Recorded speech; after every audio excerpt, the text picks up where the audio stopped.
మేడ్చల్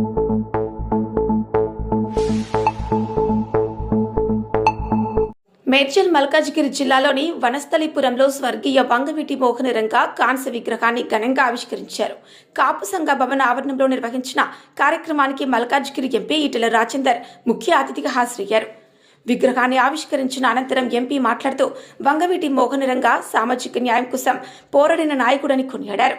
యువత ఆయన ఆదర్శాలను అనుసరించాలని పిలుపునిచ్చారు.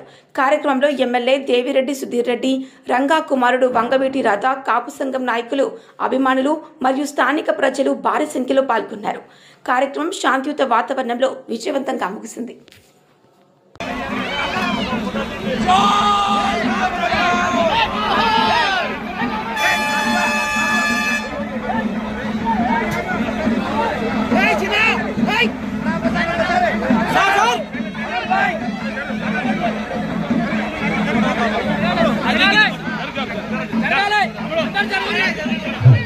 ఒకసారి చూడండి ఫోటో రాలేదు.